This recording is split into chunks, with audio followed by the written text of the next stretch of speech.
Dr. Elias Varon stood in the dark corner of his study, staring at the small lamp that barely lit the room. Outside, the city was quiet, but silence in this world was never peaceful. Every shadow might hide a government patrol, every stranger a spy reporting forbidden acts. Science had been banned for 20 years, and yet Elias, once a celebrated doctor and researcher, had not stopped thinking.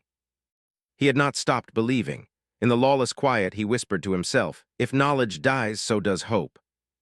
People were forced to rely on superstition, chance, and herbal mixtures, while the real sickness grew quietly among them. Elias had been careful. Every experiment, every vial of chemicals was hidden under the floorboards or in secret compartments behind false walls. He had perfected the art of invisibility, not with magic or technology, but with the subtle cunning of a man who knew the value of life and the cost of truth. And tonight, he knew his caution would be tested. A knock came at the door. Elias froze. It was not the first time he had been startled by visitors in this dangerous city, and it might be the last. He moved silently to the door, listening. "Dr. Varon?" a voice whispered. A child's voice. Elias' heart clenched. He knew that tone. It was fear, pure and desperate. He opened the door a crack. Outside stood Maris, a young mother, clutching her daughter, Leora, to her chest. Leora's skin was pale, her lips dry and cracked, and she shivered violently. They said it's nothing serious," Maris said, voice trembling. "But I can't, she keeps burning. Please, doctor, help her." He took a deep breath, letting the fear settle into a manageable focus. "Bring her inside," he said softly. His hands were steady, though his mind raced. "We will do everything we can." Every symptom told him the same story. The fever was not ordinary, and the illness was spreading fast. It was killing the strongest children first. Elias reached for his hidden supplies. Small bottles, powders, and syringes, all labeled in neat handwriting, some decades old. He worked quickly, measuring doses, mixing compounds, testing reactions in small beakers. He had no time to think about legality, morality, or fear. Life demanded action. Maris watched, silent, terrified, but trusting. Do you think she'll live?" she asked.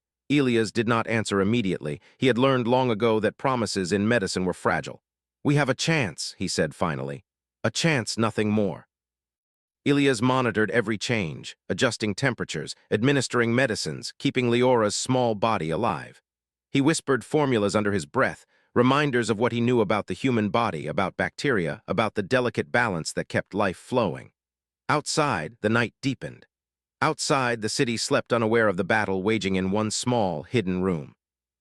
By dawn, Leora's fever had begun to break. Her breathing, once shallow and erratic, had found a rhythm. Elias allowed himself a brief moment of relief. It was not victory, it was a small triumph, a whisper of hope. Maris clutched her daughter's hand, tears running down her face. "Thank you," she whispered. "I don't know how to." "Do not speak of this to anyone. If the wrong ears hear, it could be the last time we see each other alive."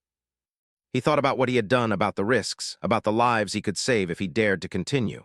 The city was a prison, but his mind was free. And in freedom of thought lay his weapon.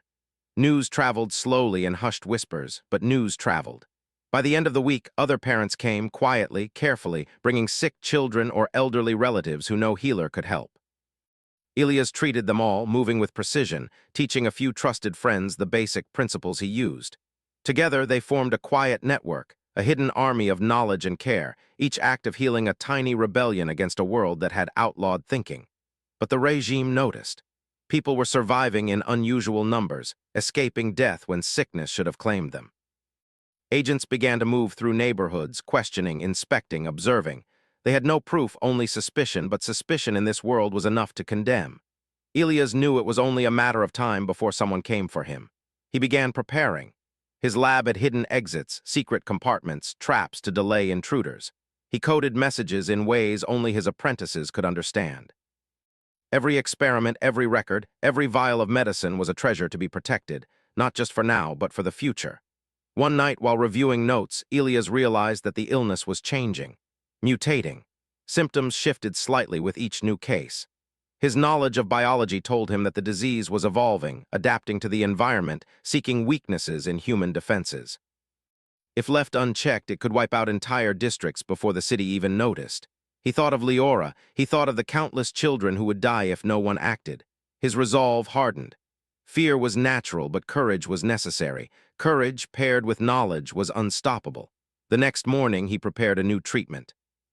He tested it on himself first, using minuscule doses to ensure it was safe. He wrote down the results in a coded journal, making notes for the apprentices he had begun training in secret. Each entry was a map, a guide, a promise to the future. As Elias worked, he thought about humanity, how fragile it was, how easily it could be suppressed, and yet how persistent the human spirit remained. The regime could ban books, burn libraries, and silence scientists, but it could not erase curiosity, intelligence, or compassion. Every child saved, every life extended was a strike against tyranny. Every act of thinking, of experimenting, of questioning was a victory for humanity itself. Even as the sun set, Elias continued his work. He knew the agents could come at any moment, but he also knew that the knowledge he possessed was too valuable to hide forever. Humanity depended not only on obedience but on courage. Obedience would end civilization. Courage, thought, and action could restore it. He paused, looking out the window. The city stretched endlessly, gray and silent, yet full of hidden life.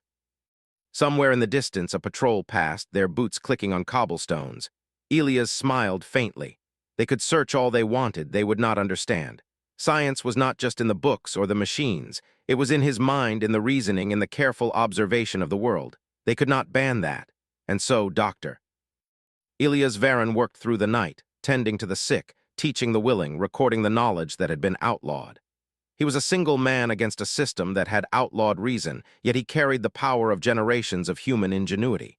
In every heartbeat he preserved, in every life he saved, he proved that science and humanity could not be erased. Somewhere deep in the city, a child who had been dying now slept peacefully. Her mother watched silently, tears of gratitude in her eyes.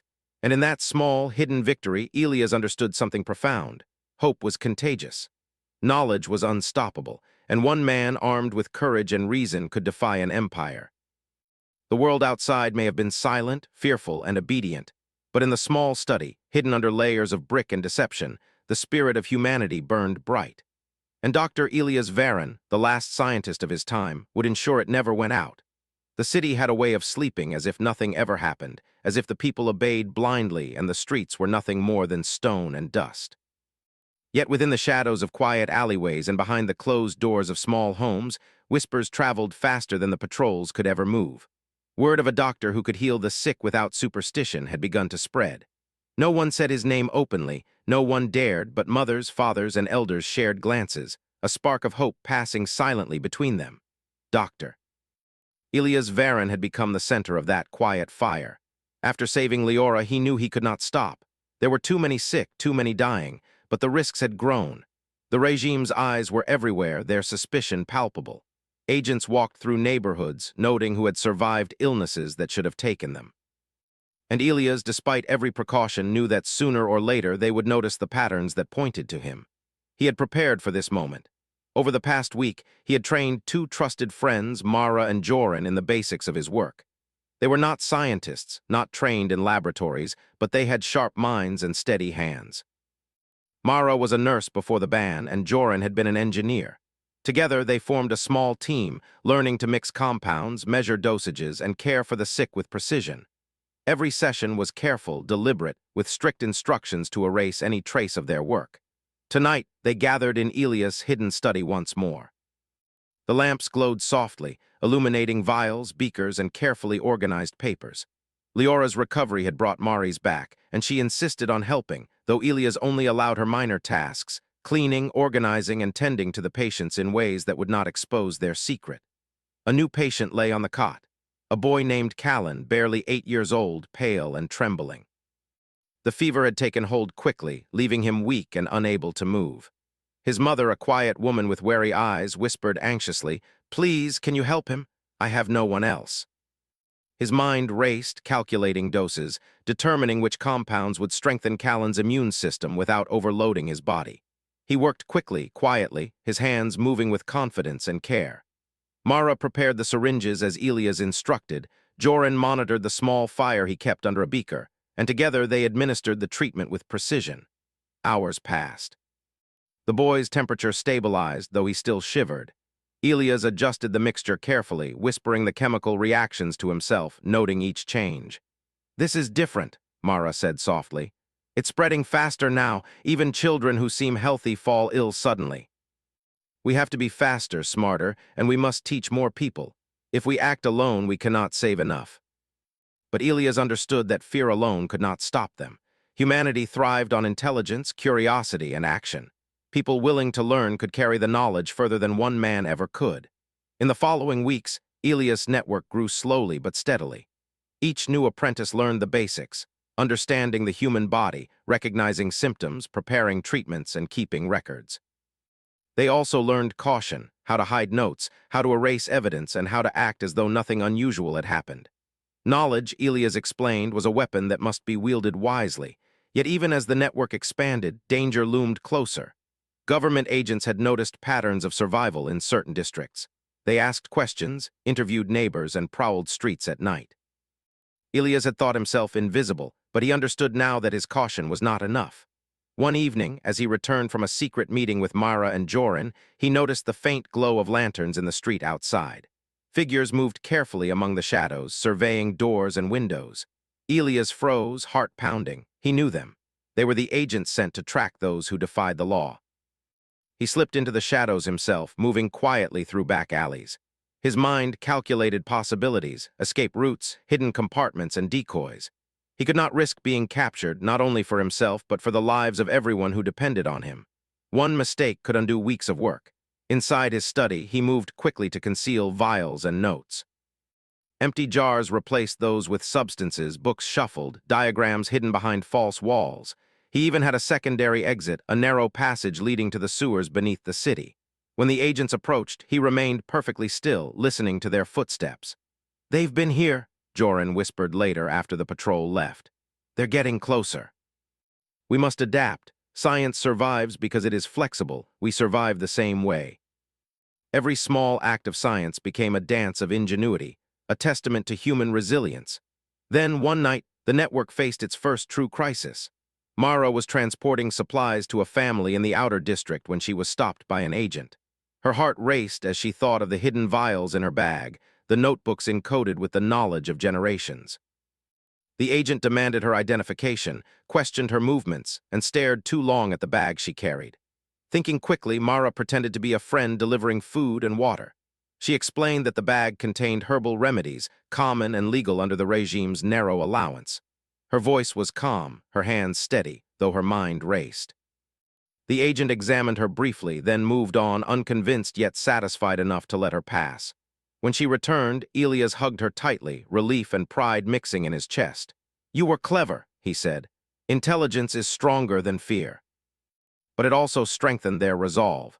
They were humanity's secret shield, the unseen protectors who refused to let fear govern the future. Meanwhile, the illness continued to mutate. Elias studied the changes carefully, noting new symptoms and patterns. He discovered that some compounds previously effective were now less potent. It forced him to innovate, to experiment, and to teach his apprentices advanced techniques they had never imagined using. Each breakthrough was small, incremental, yet vital. Each success reinforced the idea that human intelligence, courage, and cooperation could overcome even the most insidious threats. As the network grew, so did the hope of the people. Families began to whisper quietly of the miracle doctor, of hidden healers who worked in secret to protect life. These whispers became more than stories, they became belief. And belief, when paired with action, had the power to ignite change. But the regime was not idle. They began tightening control, posting more agents, demanding that citizens report any unusual activity, and punishing those who dared question the law. One family who had received treatment was taken for questioning. The child they had saved was sick again, but the parents spoke cautiously, sharing nothing of the doctor or his network. The agents left with no proof, frustrated but persistent. Elias realized that the time for small, hidden acts might soon end. He needed to prepare for larger operations, for spreading knowledge in ways that could not be easily suppressed. But such plans required resources, planning, and courage beyond what any one person could muster. They would need to be careful, precise, and relentless. One night, as Elias reviewed the network's progress, he paused over a map of the city, noting districts where the illness was worst. He traced potential routes to move supplies, points where the agents patrolled most heavily, and safe houses they could use in emergencies. His mind raced with possibilities, each decision a delicate balance between risk and reward. Then, as he considered the options, a thought struck him. The city was not the only place where knowledge survived. Old laboratories, abandoned universities, and research facilities still existed outside the urban zones. Some might contain records, equipment, and medicines that could accelerate their work. If they could reach these places, they could transform their small network into a true force capable of resisting the illness on a larger scale. The idea was bold, dangerous, and filled with possibility. Elias knew that a mission like that would be perilous. Patrols would be heavier, the terrain unfamiliar, and the chance of discovery high. But for humanity, for the children, for every life hanging in the balance, it was a risk worth taking. Courage, after all, was not the absence of fear, it was the mastery of it. As he planned, Elias glanced at his apprentices, now resting after a long night of work. Mara and Joran slept lightly, exhausted but determined. Their loyalty, intelligence, and courage were what made the network possible. Together, they were more than a doctor and two helpers. They were a symbol that science, humanity, and hope could not be extinguished. Elias smiled faintly, feeling a rare moment of satisfaction. The illness was relentless, the regime oppressive, and the risks enormous. Yet here, in this hidden study, humanity persisted. Thought, reason, and courage thrived in the faces of those willing to fight for life. And for the first time in decades, Elias dared to imagine something more, not just survival, but a future where knowledge could live openly again. But the future would not wait. The illness would spread, the agents would hunt, and time would become their fiercest enemy. Elias had to act, and quickly.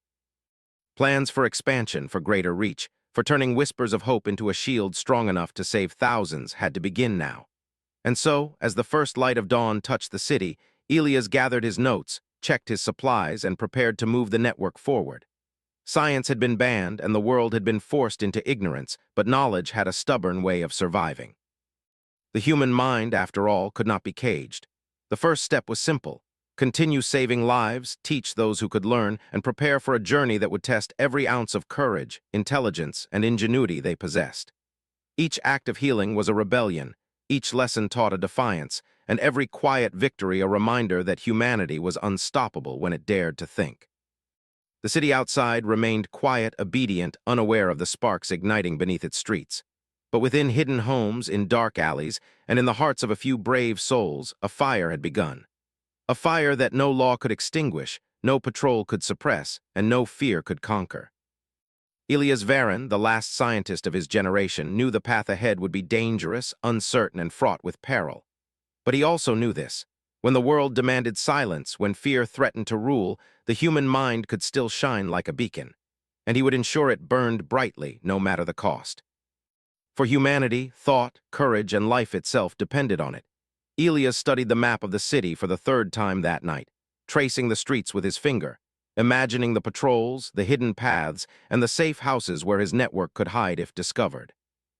Beyond the city, the land stretched wide, dotted with ruins of laboratories, universities, and abandoned research centers from before the ban. These places were dangerous, silent tombs for knowledge, but they were also treasure troves. If Elias and his apprentices could reach them, they could gain tools and records that would change everything. "Are you sure this is safe?" Mara whispered, her voice barely audible over the soft rustle of papers. She had become his closest ally, the one whose mind balanced his boldness with caution.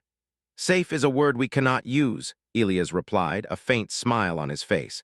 "But necessary is the word we must obey." He looked at Joran, who nodded silently. The engineer had already started calculating routes, noting obstacles, patrol times, and alternative paths in case of emergencies.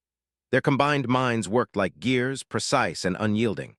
The plan was simple in concept, yet perilous in execution. They would leave under the cover of night, moving through alleyways, canals, and old service tunnels to avoid patrols.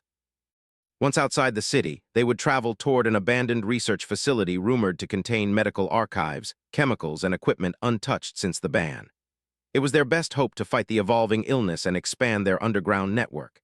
As night fell, Elias, Mara, Joran, and 3 apprentices, careful, quiet, and trained in survival, slipped through the city like shadows.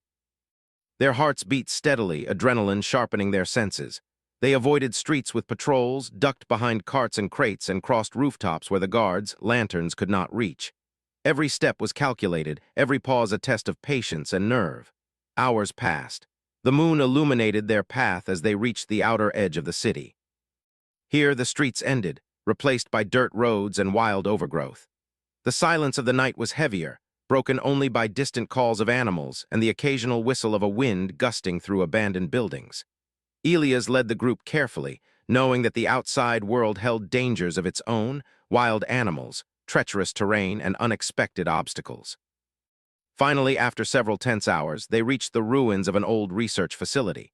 The building was massive, its walls cracked and covered in ivy, windows broken, and doors hanging loosely on rusted hinges. It had been abandoned for decades, yet Elias could sense the potential hidden within. This was where science had once thrived, and perhaps where it could thrive again. They approached cautiously. Joran checked the perimeter for traps or hazards, while Mara whispered instructions to the apprentices on staying quiet and alert. Elias pushed open the main door, its hinges groaning in protest. Inside, the air was thick with dust, the smell of mold, and the faint tang of chemicals long undisturbed. Shelves lined the walls, some toppled, some intact, filled with bottles, notebooks, and boxes that might contain the secrets of a world the regime had tried to erase. The group split carefully, moving through the facility in small teams. Elias focused on the main laboratory, where he suspected the most valuable equipment and records would be stored. Mara and the apprentices began cataloging chemicals and supplies, carefully handling fragile vials and avoiding broken glass. Joran explored structural weaknesses, noting which floors and staircases were safe and which could collapse under their weight. Hours turned into a day as they worked tirelessly. Every discovery was a victory. Elias found stacks of notebooks filled with medical formulas, chemical experiments, and diagrams for machinery that could purify water, generate electricity, and produce medicines in quantity. Mara discovered supplies of chemicals, some still usable, some requiring careful handling to stabilize. The apprentices were awestruck, realizing that the knowledge here could save countless lives if used wisely. Yet danger was never far. The city's patrols were growing suspicious. Reports of unusual activity near the outskirts had reached the authorities. By mid-afternoon, they could hear the faint hum of drones above the facility, their sensors scanning for movement. Elias knew they had been detected, even if the exact location remained unknown. "Time to work faster," he said quietly. "We cannot linger. Take what is essential and prepare to leave if necessary." Elias compiled a prioritized list of chemical formulas, medical procedures, and equipment plans, hiding duplicates in the walls and false floors for later retrieval. Mara and the apprentices carefully packed vials into padded containers, while Joran reinforced weak floors with scavenged beams, ensuring they could move quickly if escape became necessary. As dusk approached, a sudden noise froze the group. The door to the facility creaked, followed by the sound of heavy boots and metallic clinks. Patrols had found their way to the ruins, and the agents were closing in faster than Elias anticipated. He signaled for silence, and the team slipped into hidden corners of the laboratory, hearts hammering. The first agent entered, sweeping a flashlight across the room. Dust motes danced in the beam, and Elias' pulse raced. He thought quickly, recalling the layout of the room. A low shelf, overturned intentionally, blocked the agent's path, giving them precious seconds. The agent muttered, frustrated, scanning the walls and floor for signs of movement. Elias motioned to Joran, who used a small chemical reaction to release a thick smoke in a corner, confusing the sensors and forcing the agent to retreat temporarily. "We need to go now," Elias whispered. "Follow me carefully." The agents shouted orders, but the team was already underground, moving through narrow, dark passages that twisted beneath the facility. Every step was cautious yet urgent. Their lungs burned with dust, but the adrenaline kept them moving. Hours later, they emerged far from the facility in the cover of a dense forest. The night was calm, and for the first time that day, Elias allowed himself a deep breath. "We made it," he said, though the weight of responsibility pressed heavily on him. They were far from safe, and yet closer to the knowledge and resources that could save their city. Over the next days, they established a temporary base in a cave near a river. Here, Elias and his team organized the notes and supplies they had recovered. The apprentices marveled at formulas for medicines that could treat not only the fever, but also secondary infections and malnutrition caused by the illness. Machines and diagrams revealed ways to purify water, sterilize equipment, and even detect pathogens before they spread. This could change everything," one apprentice said, eyes wide. "We could save thousands." Food was scarce, the nights cold, and the fear of being discovered constant. But each success, each small breakthrough, strengthened their resolve. They developed a routine, one group foraging for supplies, another experimenting with medicines, another studying the old texts to understand the formulas they had recovered. Slowly, they began producing treatments that could be administered safely to the sick in their city, extending life and giving hope to families who had lost it. As their confidence grew, Elias realized the network could now move beyond small acts. They had the knowledge, the supplies, and the courage to challenge the illness on a much larger scale. But doing so would inevitably draw the attention of the regime more intensely. They had already been detected once. The next encounter might not be so easily avoided. One night, as Elias worked late, he overheard Mara speaking softly to the apprentices. "Do you think people will ever understand why he does this? Risking everything just to save lives." The distant sound of engines, faint but distinct, reached their ears. Patrols, perhaps drones, perhaps trucks. The regime was closing in, drawn by reports of unusual activity near the abandoned facility. Elias' mind raced. He could not let the team be caught. They had too much knowledge, too much hope. Every precaution they had taken in the city now mattered even more. He organized a plan, a rapid relocation through the forest to a secondary hidden location, using the tunnels and natural cover to evade detection. Every step had to be perfect. Mistakes could be fatal. As they moved, Elias looked at the faces of his apprentices. Fear and determination mingled in their expressions. They were not just students. They were warriors of knowledge, carrying the torch of humanity's ingenuity and courage. He felt a deep swell of pride, tempered by the urgency of survival. By dawn, they reached the secondary site, an abandoned cabin deep in the woods. Here, they could catch their breath, sort supplies, and plan the next stage, returning to the city to distribute medicines and continue teaching, all while remaining invisible to the agents hunting them. Elias knew the road ahead was dangerous. Each trip to the city carried risk, and each act of science defied a regime determined to enforce ignorance. Yet for every life saved, for every mind taught, for every step taken in courage and reason, humanity had a chance. Knowledge could not be destroyed. Thought could not be silenced. And Elias, along with his apprentices, had proven that one determined mind, armed with wisdom and courage, could spark hope even in the darkest times. As the sun rose, filtering through the trees, Elias made a silent promise. They would continue. They would expand. They would defy the law, not for power or glory, but for life itself. Humanity's spirit was unbreakable, and the fire of knowledge, once ignited, could never be extinguished. And somewhere in the city, the sick would awaken to new hope, unaware of the perilous journey that had brought salvation to their doorstep. The forest was quiet, almost too quiet. Elias, Mara, Joran, and the apprentices moved carefully through the undergrowth, carrying their precious supplies and notes from the abandoned facility. Every rustle of leaves, every snap of a twig made their hearts race, yet their resolve never wavered. They had survived the journey out of the city, evaded patrols, and discovered knowledge that could save countless lives. Now, the challenge was even greater, returning to the city to distribute medicine and teach their network without being caught. Elias led them along hidden trails, avoiding main roads and known patrol paths. Each step required vigilance. Their mission was not simply survival. It was the survival of thousands depending on the medicines and knowledge they carried. One wrong move could cost lives. He glanced at the apprentices, seeing fear in their eyes, yet determination too. Fear was natural, but courage was choice. And these young minds had chosen courage. By nightfall, they reached the outskirts of the city. The skyline loomed above them, towers and walls dimly lit by the few working lights that the regime allowed. The patrols were heavier than before, drones circling in predictable but deadly patterns. Elias consulted the map again, tracing a path that would take them through old service tunnels and forgotten passages beneath the city. It was risky, but safer than crossing the streets in plain sight. Mara whispered, "Do you think we can reach the safe houses without being detected?" Observation, patience, and precision. That is how humans survive and how we save lives. Behind him, Mara and the apprentices followed, carrying vials of medicine carefully, their weight insignificant compared to the responsibility they bore. Emerging in a quiet alley near one of the districts most affected by the illness, Elias signaled the group to halt. They could see patrols moving in patterns, sweeping the streets with mechanical precision. One misstep, one careless movement, and discovery was certain. Elias studied the patrols, noting gaps in their coverage. With a nod, he led the group across shadowed rooftops, using ropes and ladders scavenged from abandoned buildings. Each jump, each foothold was precise and deliberate.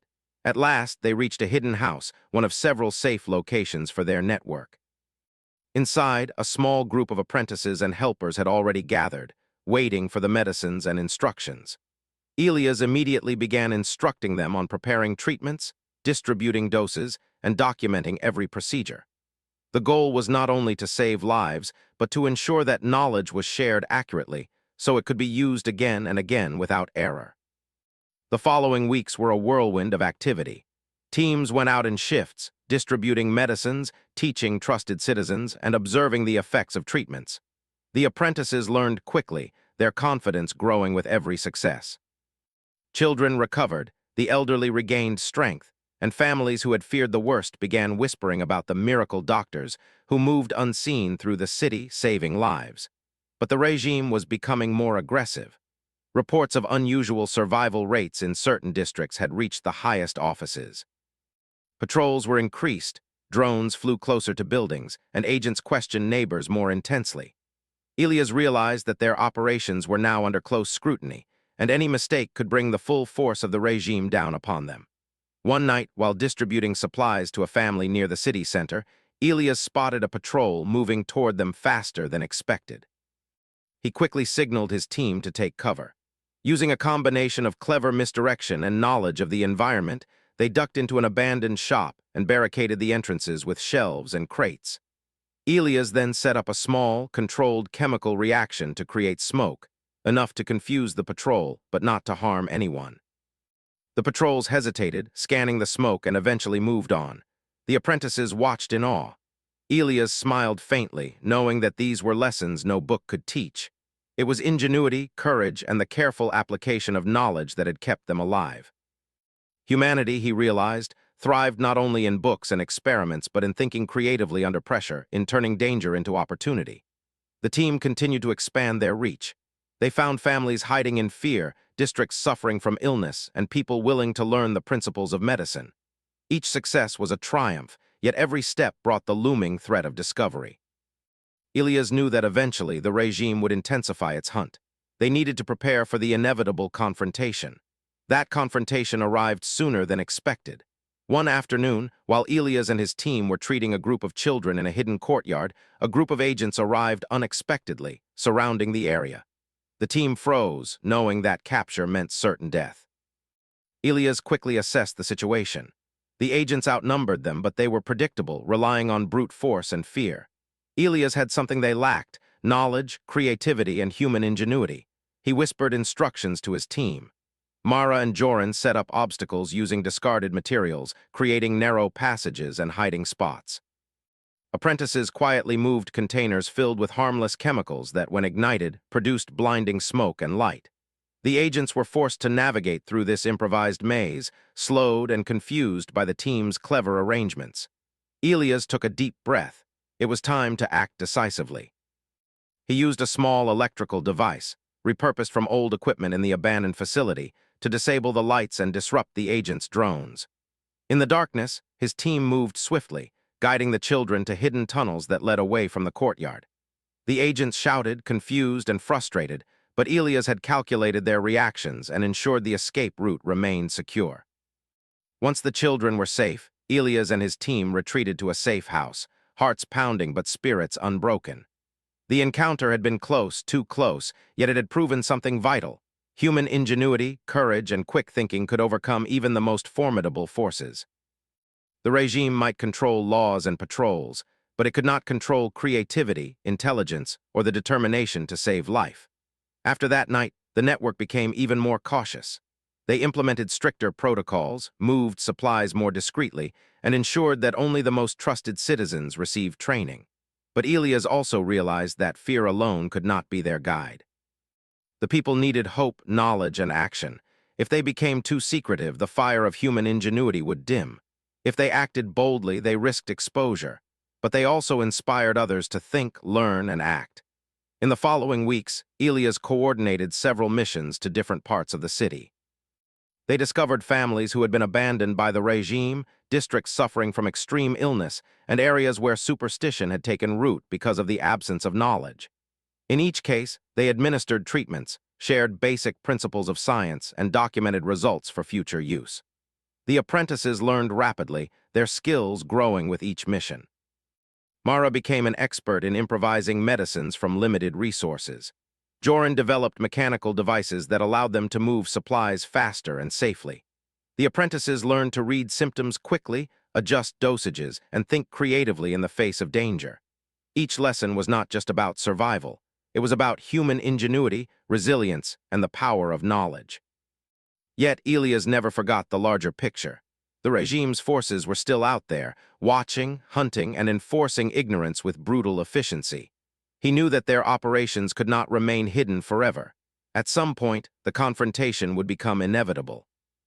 When it came, he wanted to be ready, not just to survive, but to demonstrate the unstoppable potential of human intelligence and courage. One evening, Elias gathered his team in a hidden safe house. "We have done well," he said, "but we are not finished. The illness is still spreading, the regime is still hunting. And knowledge must be protected." He looked at each apprentice, seeing determination, courage, and resolve reflected in their faces. "We will continue, we will teach, we will save lives, and when the time comes, we will face the forces that oppose us with everything we have." They understood, as he did, that the future depended not only on survival but on action. Knowledge was more than books or chemicals. It was the ability to think, adapt, and act under pressure. It was courage in the face of fear, creativity in the face of obstacles, and the determination to save lives when others had given up. As they prepared for another mission, Elias looked out at the city from a hidden rooftop. The streets below were quiet, obedient, and unaware of the small revolution taking place in their midst. Yet every act of healing, every lesson taught, and every life saved was a strike against oppression. The fire of human ingenuity burned quietly, but it burned with intensity, unstoppable and alive. The next mission was to reach a district that had been hardest hit by the illness, where superstition had spread, and where the regime's presence was strongest. Elias knew it would be dangerous, perhaps more dangerous than anything they had faced. But he also knew it was necessary. Human lives depended on action. Knowledge could not wait. Courage could not wait. Humanity could not wait. As night fell, Elias gathered the apprentices and prepared for the journey. Supplies were checked, routes reviewed, and contingencies planned. Every detail mattered. Every decision could mean life or death. And yet, despite the fear and the danger, a sense of purpose filled the group. They were not just surviving. They were fighting, teaching, and proving that humanity's intelligence and courage could never be truly suppressed. With a final glance at the city below, Elias whispered, "Let us go.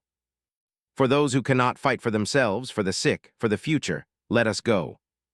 But human ingenuity, courage, and determination had proven, time and again, that they could overcome even the greatest obstacles. Elias led his team forward, knowing that the coming days would test everything they had learned. Yet he was confident in one truth. Humanity, armed with knowledge and courage, was unstoppable. The city was restless. Patrols moved faster, drones hummed overhead, and citizens whispered fearfully about disappearances and strange events. The regime had intensified its hunt, determined to stamp out any spark of resistance. Yet in the shadows, Dr. Elias Varon and his team of apprentices were preparing for the most important mission of their lives. They would bring life-saving medicine and knowledge to the districts hardest hit by the illness, and in doing so, they would challenge the power of the regime itself. Elias stood on the rooftop of a hidden safe house, looking out at the city. The streets below seemed empty and obedient, but he knew better. He had seen fear and hope mixed in the faces of the people he had helped. He knew that even in the darkest corners, humans longed to survive, to think, and to act. And now, with the resources from the abandoned facility, the knowledge they had gathered, and the courage in his apprentices, they had a chance to ignite something greater than mere survival. "Are we ready?" Mara asked softly. She had become his second mind, balancing boldness with caution, ensuring that each plan was precise and actionable. "We are," Elias replied. "But remember, caution alone will not be enough. We must also be clever, quick, and fearless. Human minds working together can overcome any obstacle. We will prove it tonight." Elias felt the tension in the air, but also the spark of determination in his team. Their first stop was a district ravaged by illness, where superstition had taken hold, and the population had lost hope. Families hid indoors, trusting nothing but old rituals and herbal remedies that did little to prevent death. Elias and his apprentices worked quietly, administering medicine, teaching the principles of treatment, and demonstrating how careful observation and logic could save lives. Children's fevers broke, the sick regained strength, and whispers of hope spread like a quiet wind. Yet, as always, danger lurked nearby. Agents had noticed unusual patterns of survival and were moving closer. Elias knew it was only a matter of time before they would be confronted directly. He signaled to Mara, who prepared a diversion using smoke and reflective mirrors salvaged from old buildings. Joran set up simple mechanical traps to slow anyone pursuing them. Every measure was designed to protect the citizens while buying the team time to continue their mission. By midnight, they were surrounded. A squad of elite agents, armed and determined, had discovered the group's activities. The agents moved with precision, herding the citizens away and attempting to isolate Elias and his team. The apprentices tensed, but Elias remained calm. This was what they had trained for, the moment when courage, intelligence, and ingenuity would be tested against brute force. Elias whispered instructions. Mara ignited small, controlled chemical reactions that produced thick clouds of smoke and blinding light, confusing the agents and giving the apprentices cover. Joran used pulleys and ropes to create trip lines that slowed the squad. The citizens, guided by instructions Elias had prepared earlier, moved to safe positions, guided by apprentices trained in rapid thinking and careful observation. The agents struggled to adapt. Their weapons and training were formidable, but they lacked creativity. Elias and his team moved with the precision of minds working in unison, outthinking each challenge. They used knowledge of chemistry, physics, and human behavior to create distractions, block pathways, and secure escape routes. One by one, the agents were forced to retreat or be slowed by clever traps. It was a demonstration not of brute strength, but of the human mind at its finest, resilient, adaptable, and unstoppable when directed by courage and reason. After the confrontation, Elias led the team and the newly healed citizens to a hidden network of safe houses, where they could regroup, rest, and plan the next stage. The city had witnessed something extraordinary, humans using knowledge and ingenuity to defy oppression, protect life, and reclaim freedom in small, decisive ways. The fire of hope spread quietly, carried by those who had witnessed the miracles firsthand. The following days were filled with coordinated missions. Elias and his team moved strategically across the city, distributing medicine, training trusted citizens, and documenting every success and failure. The network grew, not just in numbers but in capability. People learned to observe symptoms, administer basic treatments, purify water, and protect themselves from the disease. Communities that had been abandoned by the regime now had defenders armed not with weapons, but with intelligence, courage, and knowledge. The regime responded by sending larger forces, hoping that fear alone would stop the spread of knowledge and medicine. But fear was no match for determination. Each time the agents approached, Elias and his team used ingenuity to outmaneuver them. They created diversions, employed traps based on physics and chemistry, and guided citizens to act strategically. The city, once silent and obedient, was beginning to awaken. Ordinary people were learning, thinking, and acting to protect life. Elias understood the true power of humanity. It was not in weapons or laws, but in the capacity to think, to reason, and to collaborate. Even in the face of overwhelming danger, the human mind could find solutions, adapt, and prevail. And now, with the network spreading across the city, the regime's control was weakening. Citizens were no longer passive. They were participants in their own survival. One night, Elias received word of a critical situation. A district deep in the city was overwhelmed by illness, with dozens of children and elderly at risk. Patrols had blocked conventional access, but the network had prepared hidden routes through underground passages. Elias, Mara, Joran, and a team of apprentices moved swiftly, carrying medicines and supplies. Every step was precise, every decision based on observation and reasoning. As they reached the district, they were confronted by a squad of agents. Elias studied their formation, noting weaknesses and patterns. "We must be clever," he whispered. "Courage alone is not enough. Observe, adapt, and act." Citizens, guided by instructions from apprentices, assisted in moving the sick to hidden safe areas. The agents were forced to retreat, frustrated and unable to comprehend the coordinated human ingenuity opposing them. By dawn, the district had been secured.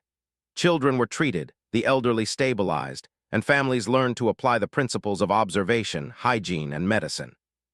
The network's presence was transforming the city one district at a time. Citizens who had once lived in fear now held knowledge, courage, and hope.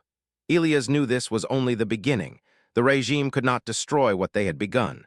Knowledge, once shared, became unstoppable. He reflected on the journey, from the first act of healing for Leora to the discovery of the abandoned facility, to the confrontations with agents and the teaching of hundreds of citizens. Every challenge had been met with courage, intelligence, and collaboration. Humanity had proven itself resilient, resourceful, and undefeatable when guided by reason and purpose. Finally, Elias and his team gathered on the rooftop of a safe house looking over the city. The streets below were still patrolled, but a new energy pulsed through the districts. Citizens were learning, protecting themselves, and sharing knowledge in secret. The fire of human ingenuity burned brightly, unseen but unstoppable. "We have done well," Mara said, her voice filled with awe. "But will it be enough?" The people had begun to see that intelligence, creativity, and courage were their greatest weapons. And at the heart of this transformation stood Elias, a single man who refused to obey ignorance, proving that one determined mind could ignite change across an entire civilization. As the sun rose, casting light over the city, Elias felt a rare sense of peace. The missions would continue, the network would grow, and the citizens would become the stewards of their own survival. Humanity had been tested, and it had passed. The fire of knowledge, courage, and ingenuity would continue to burn, lighting the way toward a future where fear could not dominate and life could flourish. In hidden homes, behind closed doors, and in quiet streets, people whispered about the doctor and his apprentices. They shared what they had learned, taught children the principles of observation and care, and preserved the knowledge that had once been forbidden. The regime still existed, but its control over minds and hearts was waning. Human ingenuity, courage, and compassion could not be suppressed. Elias looked at his team, proud and inspired. Each apprentice had grown beyond their initial fears, demonstrating creativity, quick thinking, and dedication to life. Together, they had not only saved lives but had sparked a movement, a quiet revolution of reason, hope, and humanity. The story of one man who refused to obey ignorance would ripple across generations. Children who survived because of his courage would grow up to teach others. Communities once held in fear would reclaim their own knowledge. The spark of human ingenuity, once reignited, could never be extinguished. Elias knew that challenges would continue. The illness could mutate again. The regime could attempt to suppress the network. But he also knew the truth. Humanity, armed with knowledge, courage, and creativity, could overcome any obstacle. And so, as the city awakened beneath the morning sun, Elias and his team prepared for the next mission. Each step they took was a testament to human resilience. Each life they saved proved that intelligence, courage, and reason were the most powerful forces in the universe. Humanity had been tested, and it had triumphed, not through strength alone, but through thought, collaboration, and the unwavering belief that life was worth protecting. The fire of knowledge burned on, unstoppable, unyielding, and alive in every mind that dared to think. And as long as even one person chose courage over fear, curiosity over ignorance, and action over passivity, humanity would continue to shine, brighter than any law or tyrant could ever hope to extinguish.